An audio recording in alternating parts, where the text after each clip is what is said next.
বাজানলে পৃথিবীর অধিকাংশ দেশের মানুষ ইন্দোনেশিয়া গেলে দেখতে পাবেন বালি দ্বীপে। আমি গুনাহগার যখন বাজানলে দাওয়াত ও তাবলীগের কিছু সাথীদেরকে সাথে নিয়া একদিনকে বৈকাল বেলা ঘুরতে গেলাম। বাজান আমি জানি না ওই মাটা কোন দেশের গো বাবা। আমি দেখতেছি আমার ওই মাটা বয়স হয়তো বাবা 50 থেকে 55 হবে। বাজান রে, সাগরের পাড় দিয়া হাঁটতাছি ও বাজান। তখন আমার মনের মধ্যে আসিয়া গেল, কারণ ওই মহিলার সাথে আমার মায়ের কিছু মিল ছিল। আমার আল্লাহর কুদরত কেমন গো বাবা।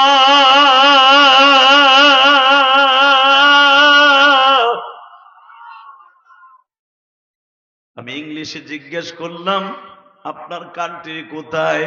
ওই মহিলা বলতেছে লেবাননি না সুদানি, আমি বুঝতে পারি নাই, না ইয়ামানি। বাজানরে যখন বারবার বলতেছি তোমার দেশ কোথায়, আমি বললাম আমার বাংলাদেশ দেশ। এই কথা বলার সঙ্গে সঙ্গে মহিলা বলে তোমরা যেখানে আসছো এইরকম দাড়ি টুপি লাগায়া পাগড়ি লাগায়া, এইটা কি এখানে এলাও? আমি বললাম মাগু, আমার আল্লাহ কোরআনে বলছে কুল সিরু ফিল আরদ, জমিনটা ঘুরিয়া ঘুরিয়া দেখতে হইব, সব জায়গায় আল্লাহর দ্বীনের দাওয়াত পৌঁছাই দিতে হবে। যখন আমার সাথী ভাই ইন্দোনেশিয়ার উনি বুঝায় বলতেছি আমরা থোড়া থোড়া কিছু কাজ করতেছি দ্বীনের কাজ, যদি এই অবস্থায় আপনারা যেভাবে সাগরের পারে চলাফেরা করেন আল্লাহ যেন আপনাদের হেদায়েত নসিব করে। বাজান এই কথাগুলা বলতেছিল আর আমি মনে মনে ভাবতেছিলাম মালিক এত সুন্দর করে কত মানুষ কত মহিলা কত পুরুষ বানাইলা, আমি ইলিয়াসুর রহমান জিহাদি এই পুরুষ মহিলার মাঝে আমি আমার জনম দুঃখিনী মায়েরে খুঁজি, কোথাও যখন পাইতাছি না।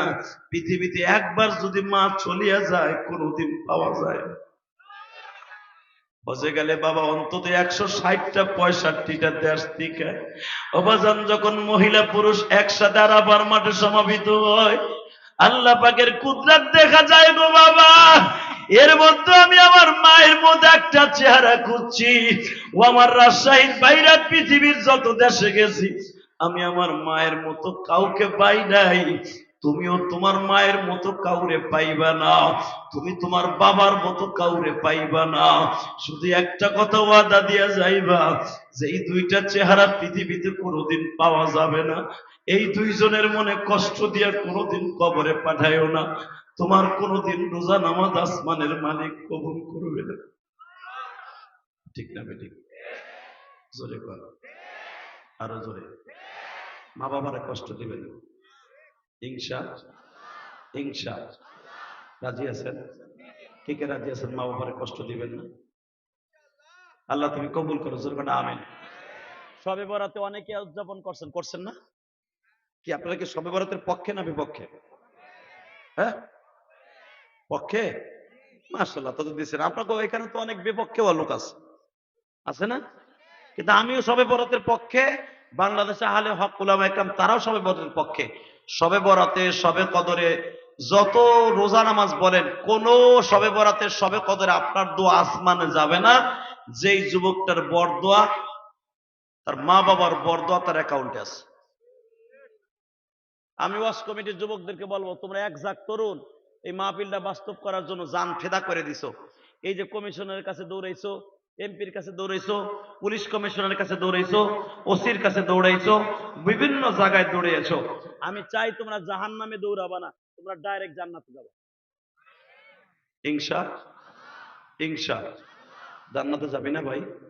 যাবি ইনশাল্লাহ? বলো তো। শুধু একটা কথা বলতে চাই, যদি জান্নাতে যাইতে চাও মা বাবার দোয়া ছাড়া জান্নাতে যাওয়া সম্ভব না। ঠিক না বেটে? সবে বরাতে কোনোদিন ওর দোয়া আসমানে যাবে না যার অ্যাকাউন্টে মা বাবার বরদো আছে। সবে কদরে রোজা নামাজ যাই বলো, কোন রোজা নামাজ আসমানে যাবে না যদি মা বাবার বরদো অ্যাকাউন্টে থাকে। আমি এখানে আসার আগে যে যুবকগুলো আমারে আনছে কষ্ট করে, ওরা বারবার খালি আমার পিছনে ঘুরছে আর বলছে ওদের মা বাবা নিয়ে একটু ওয়াজ করবেন। মা বাবার ওয়াজ আমি কি করব ক ভাই? আমি যেদিনকে মা বাবার ওয়াজ করতে যাই ওদিনকে আমার বুকে আর সহ্য হয় না, পরের দিন বুক ব্যথা হয়ে যায়। কারণ আমি তো 12 বছর বয়সে মা হারাইছি।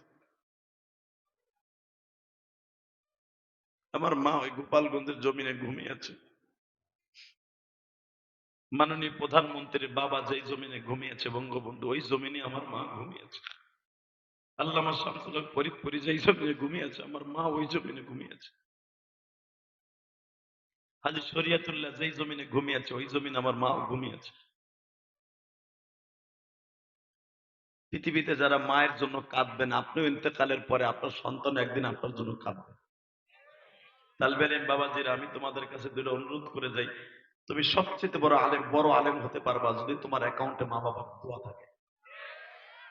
এই গত 5 দিন আগে আমি এক জায়গায় মাহফিল করতে গেছি, আলহামদুলিল্লাহ বলেন। আবেশ সাহেব ভাইরা, আমি আপনাদের একটা আমল শিখাই দিয়ে যাই।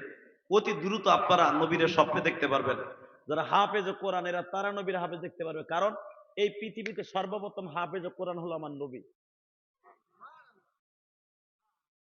সুবহানাল্লাহ বাইতে যে কই, আমি আবার বলছি, এই পৃথিবীতে সর্বপ্রথম হাফেজ হলো আমার নবী।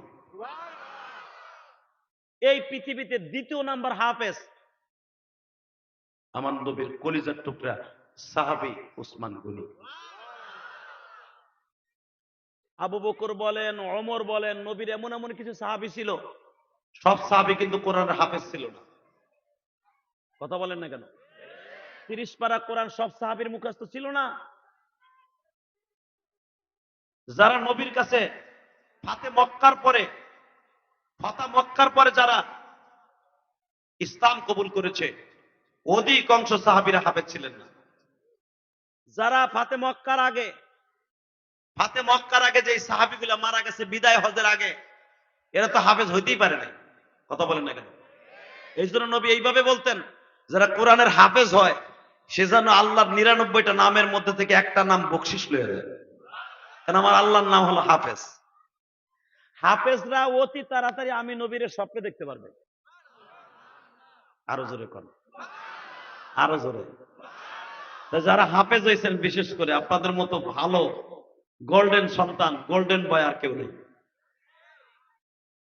এখন কোন নবী যদি বলে থাকে পৃথিবীতে সবচেয়ে দামি হলো কোরআনের হাফেজ, কারণ আমি নবী হলাম পৃথিবীতে সর্বপ্রথম হাফেজ। আর আমি নবীর পবিত্র জবান দিয়ে বলে গেলাম, খায়রুকুম মান তাআল্লামাল কুরআন ওয়া আল্লামা। তোমাদের মধ্যে সবচেয়ে দামি হলো ওই মানুষটা যে মাস্টার্স পাস করে সেই ব্যক্তি। আল্লাহ আস্তে কত কইলো রে বোবা বানাই ফেলবা। যে ইংলিশ মিডিয়ামে পড়িয়া বিসিএস ক্যাডার হয়, খায়রুকুম মান তাআল্লামাল বিসিএস ক্যাডার। আমার নবীর পবিত্র জবানে ঘোষণা, নবী হাফেজ হওয়ার পরে এই হাদিসটা বলেছে, খায়রুকুম মান তাআল্লামাল কুরআন ওয়া আল্লামা। তোমাদের মধ্যে সবচাইতে ওই ব্যক্তি দামি যে কোরআন শেখে এবং শিক্ষা দেয়। আমরা তো দামি মনে করি, জানেন, এই কমিশনারের দামি মনে করি, ইলিয়াস রহমান জিহাদির দামি মনে করি। আমি কিন্তু হাফেজ না, আমি হাফেজের বাপ। আলহামদুলিল্লাহ বলেন। আমার 2টা ছেলে, 2টা ছেলে হাফেজ। আমি হাফেজ হতে পারি না, কেন? আমি হাফেজের বাপ হইছি। আমি আর রাজি করব না। আমি বুঝছি আমার পোলা হাফেজ হয়েছে, আপনাকে হিংসা লাগতেছে। হ্যাঁ, আমার বোঝা শেষ। কমিশনার কিছু কয় না, তোমরাও কিছু। আল্লাহুম্মা আমিন। তোমাকে পোলা তো বানাবা না, পরেরটা হয়েছে তাও সুবহানাল্লাহ কইবা না, বাস তো খাইবা। কারণ মাদ্রাসা দেখলেই তো তোমাকে টাডায়। কথা বল না কেন? মাদ্রাসা ছেলেরা রাস্তা দিয়ে হাঁটলে কিছু কিছু বদমাশ আছে জাহান্নামী, জাহান্নামের কিট, ওই দেখ জিএমবি যায়। মাদ্রাসার ছেলেরা হলো জিএমবি, আর তোমাকে ভার্সিটির পোলাপান যেটা চেন খুলে খাড়ায় খাড়ায় মারে মতে, ওইগুলো হলো আল্লাহর ওলি। কথা কর না কেন? কলেজের পোলাপান পুরা সপ্তাহের ভিতর, তবে সবাই না, কলেজে ভার্সিটিতে ইসলামী বিশ্ববিদ্যালয় তোমাদের রাজশাহী এমন এমন ওলি আছে, এরা আলেমদের চাইতে ভালো। কথা কর না কেন? অনেক ভার্সিটির ছেলে আছে রাজশাহীতে বিশ্ববিদ্যালয়ে, তারা সারা রাত দাঁড়ায় দাঁড়ায় তাহাজ্জুদ করে, দাওয়াত ও তাবলীগের কাজ করে, নিজের খাইয়া নিজের পরে বাড়ি বাড়ি দাওয়াত দেয়। সবার কথা আমি বলছি না, এমনও আল্লাহর ওলি এখানে আছে, তারা সেঞ্চুরি করছে দর্শন কইরা, 101টারে। এরপর আবার পাল্লা দিছে কয় আরো 10টা, নিয়ত করে হেলাইছে এরা হজের মতো। নাউজুবিল্লাহ বলতে পারো না? গজব কি এই দেশে এমনি এমনি আসে? আল্লাহ আমাদের হেফাজত করুক, জোরে করে আমিন। এই মুসলমানের পোলা, একটা কোরআনের হাফেজ এত দাম, কোরআনের হাফেজের এত দাম, এত দাম, এত দাম। কোরআনের হাফেজ যখন কমপ্লিট করার পরে মাথায় একটা ছেলের আজকে পাগড়ি দিলাম, এই পাগড়ি অনুষ্ঠান যারাই দেখছেন, আপনি একটা রিক্সা চালক হইছেন, এই কোরআনের হাফেজ যখন জান্নাতে যাবে আপনারা থুইয়া যাইতে পারবে না, পারবে না, পারবে না। যারা কোরআনের হাফেজ আছেন, আমি একটা সুন্দর আমল শিখিয়ে দিয়ে যাই। আপনারা তো আমাকে আগে জান্নাতে যাবেন, আমি জানি, আমার নবী কইছে। আপনার দামি মানুষ পৃথিবীতে, আপনারা যখন রাত ৩টা ২টায় উঠবেন ছাত্রদেরকে পড়াবার জন্য, তখন ২ রাকাত নামাজ পড়বেন। ২ রাকাত নামাজ পড়ে সেজদার ভিতরে লম্বা একটা সেজদা লাগাবেন। সেজদার ভিতরে ১০০ বার দুরূদ পড়বেন, সাল্লাল্লাহু আলাইহি ওয়াসাল্লাম, সাল্লাল্লাহু আলাইহি ওয়াসাল্লাম, সুবহানাল্লাহিল আ'লা পড়া ৩ বার পড়ার পরে ১০০ বার দুরূদ পড়বেন, সাল্লাল্লাহু আলাইহি ওয়াসাল্লাম, সাল্লাল্লাহু আলাইহি ওয়াসাল্লাম, সাল্লাল্লাহু আলাইহি ওয়াসাল্লাম। এই দুরূদটা পড়ে আপনি ছাত্রগণ যখন পড়ালেখা শেষ, যখন আপনারা ঘুমাইতে যাবেন, আমকটা শোনার পরে ঘুমান না আপনারা? এই ছাত্রদের আমকটা শোনার পরে যখন সকালে ঘুমায় যাবেন, আমি গ্যারান্টি দিয়ে গেলাম আপনি স্বপ্নের ভিতরে আমার নবীরে দেখতে পারবেন। আমলটা শিখাই দিয়ে গেলাম। কষ্ট হইতেছে? যারা কোরআনে হাফেজ আছেন, জীবনে একটা দিন যদি আমার নবীরে ২ নয়নে দেখতে পারেন, আপনি কোন দলের এটা দেখার বিষয় না, আওয়ামী লীগ হন, বিএনপি হন, জামাত ইসলাম হন, জাতীয় পার্টি হন, যেই জীবনে একবার আমার নবীরে দেখবেন সেই জান্নাতি। জোরে জোরে জোরে জোরে জোরে জোরে জোরে। নবীরে স্বপ্নে দেখার নিয়ত আছে না নাই? সবাই দেখবেন? সবাই নিয়ত আছে? ১ নম্বরে নবীরে স্বপ্নে দেখতে পারবে না যার মুখে দাড়ি নাই। ২ নম্বরে যে ব্যক্তি নামাজ কাজা করবেন তার সাথে নবী দেখা দেবে না। ৩ নম্বরে যেই ব্যক্তির অ্যাকাউন্টে মা বাবার বর্দ আছে তার সাথে নবী কোনোদিন দেখা দেবে না। এবং নবীরে দেখার সিস্টেম হলো সবচেয়ে দামি মাস হলো রমজান মাস। মারহাবা বলেন, আল্লাহু আকবার বলেন তো। আমার নবী নিজে বলেছেন, আমি আমার উম্মতের ঘরে চলে যাব, রাজশাহী চলে যাব, ফরিদপুর চলে যাব, রাজবাড়ী চলে যাব, চাঁদপুর, রংপুর, দিনাজপুর, ফজিলপুর, মাদারীপুর, সারা দুনিয়া আমি নবী চলে যাব এই মদিনার থেকে। আমি আল্লাহর হুকুমে তার বালিশের পাশে দিয়ে তার বুকের মধ্যে নিয়ে সান্ত্বনা দিব। কেন?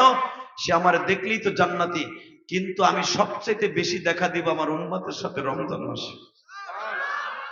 সেহরিটা খেয়ে, তাহাজ্জুদের নামাজটা পড়ে, সেহরি খেয়ে কিছু আমল করে দুরূদ পড়তে পড়তে ঘুমায় যাবেন রোজা অবস্থায়। আপনার বালিশের পাশে আমার নবীরে দেখতে পাবেন। দেখার নিয়ত আছে? আছে? দেখবেন ইনশাল্লাহ? নিয়ত আছে? আর নবীরে যদি জীবনে একটা বার দেখতে পারেন, আপনার মতো দামি মানুষ এই রাজশাহীর জমিনে আর কি। আপনার শয়নে স্বপনে শুধু নবীর জপনাই থাকবে, সারা দুনিয়ার মানুষ আপনার ইজ্জত দিবে, সারা দুনিয়ার মানুষ আপনাকে সম্মান করবে, সারা দুনিয়ার মানুষ আপনার কাছে ছোট থাকবে।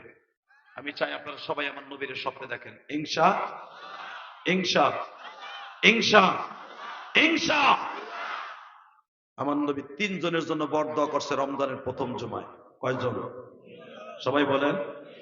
বুখারীতে আসছে, আমার নবী বাবু সম, বাবু রমাদান, ৩ ব্যক্তির জন্য নবী রমজানের প্রথম জুমায় খুতবায় বইয়া বরদোয়া করছে।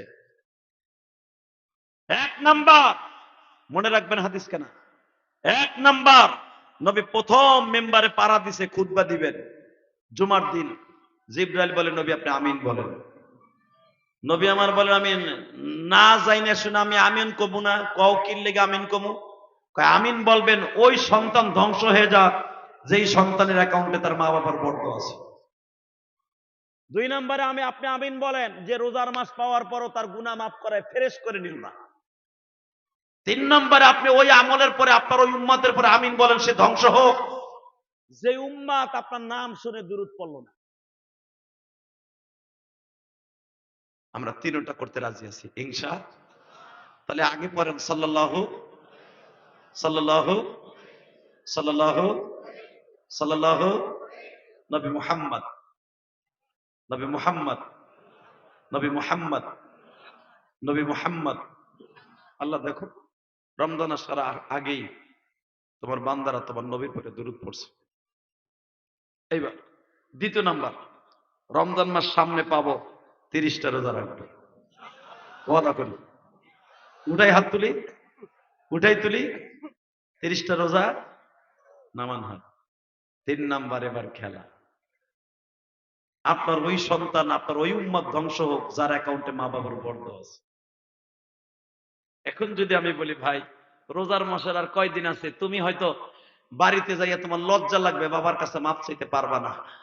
আমি যদি বলি তুই এই ভরা মজলিসের ভিতরে লাফ দিয়ে দাঁড়াইয়া তোর বাবারে বুকের মধ্যে মাপ চাবি, তোর মুখে এখন হাসি থাকবে না, শুধু কান্না থাকবে। কারণ কি জানোস? তোর এই বন্ধু ইলিয়াস রহমান জেহাদি 2011 সালে 9 ডিসেম্বর আমার আব্বাকে কাবাঘরের সামনে দাঁড় করাইয়া, দোয়া কবুল হওয়ার স্টেডিয়ামে দাঁড় করাইয়া, আমি আমার আব্বাকে কাবাঘরের সামনে, স্বর্ণের দরজার সামনে বুকের মধ্যে এইভাবে চাইপা ধরছিলাম।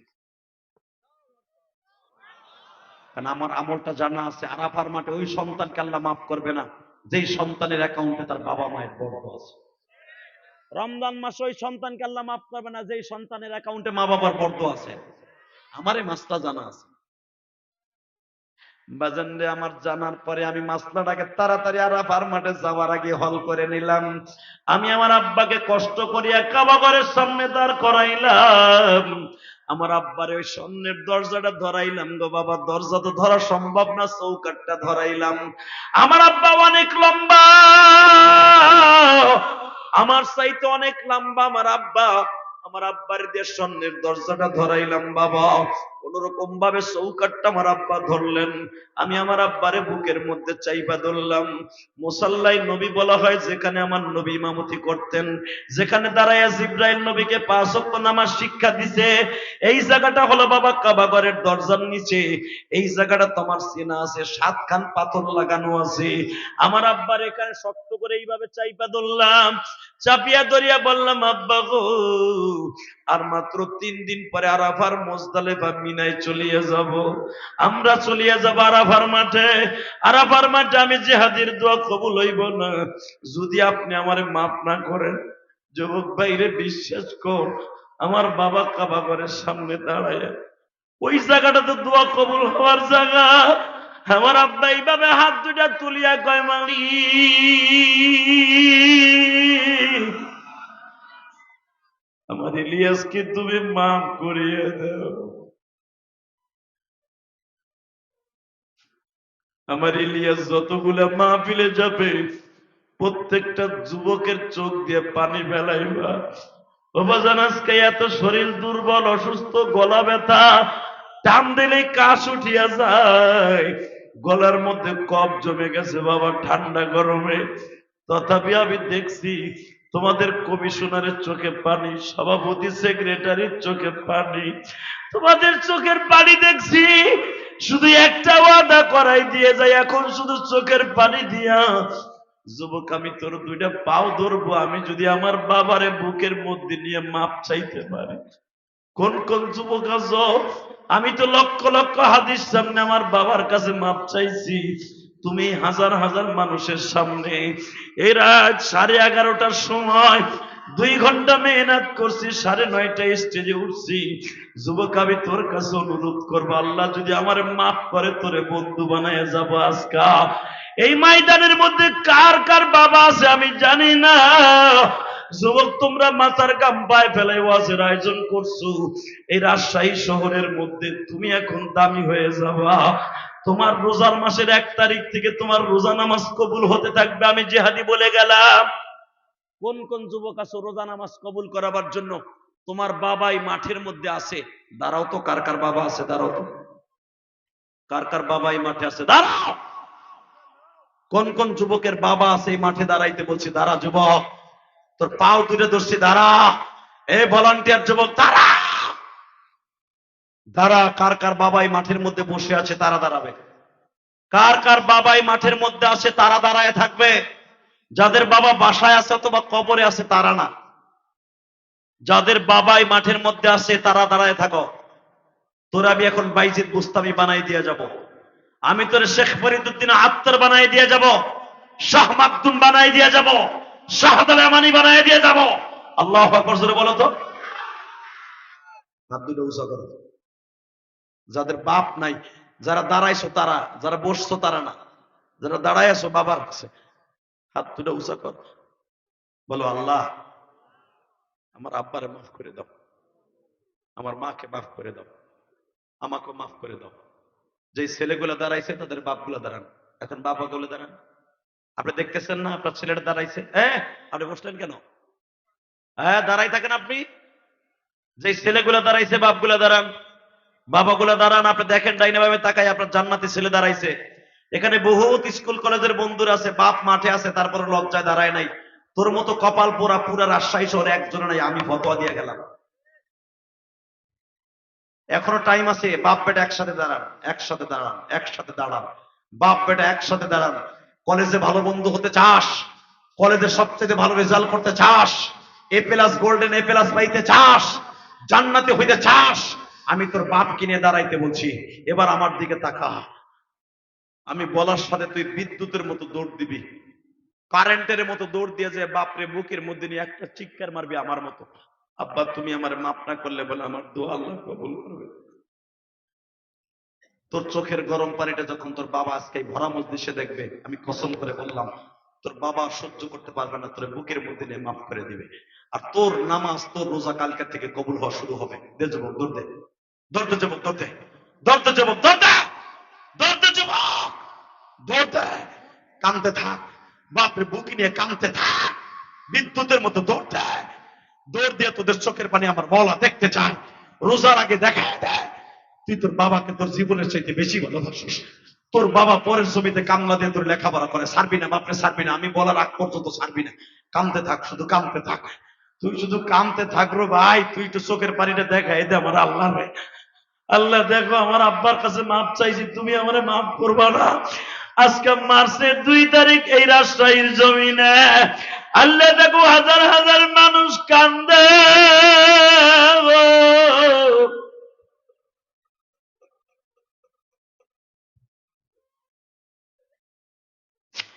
স্টেজের উপর একটা ছেলে হাজার হাজার মানুষের চোখের সামনে কান্দে। আল্লাহ তুমি কোরআনে বলছো ফালিয়াযহাকু কালিলান ওয়ালিয়াবকু কাসীরা। বান্দা বেশি করে কাঁদবি, যে আমলে কান্না আসে বেশি বেশি করবি। যুবক বাবার বুকটা ছাড়িস না, শুধু দাঁড়ায় দাঁড়ায় কাঁদতে থাক। বাবার কানে কানে ফিস ফিস করে বল আব্বা তুমি মাফ করে দাও।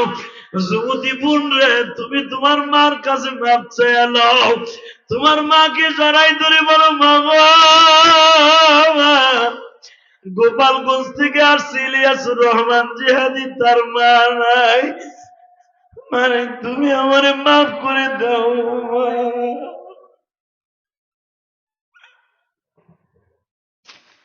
যাদের বাবা আছে তারা মাপ চাইলো বাবার কাছে।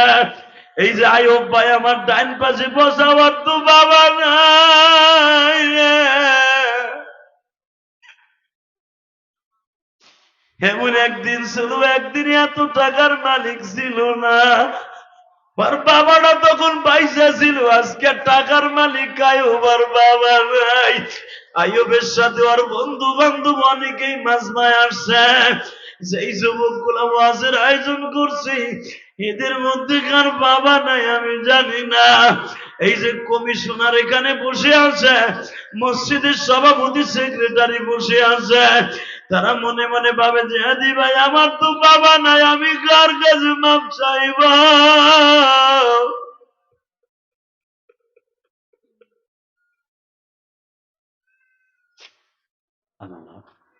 যারা এই কান্দে দেও না তাদের বাবা মাকে মাফ করে না। যে যুবকগুলা বাবারে বুকিনে মাফ চাইছে, এদের রোজাগুলা কবুল করে নিবা, এদের তারাবিগুলা কবুল করে নিবা, এদের নামাজগুলা কবুল করবা। বসো বসো, মারহাবা বলেন, আল্লাহু আকবার বলেন।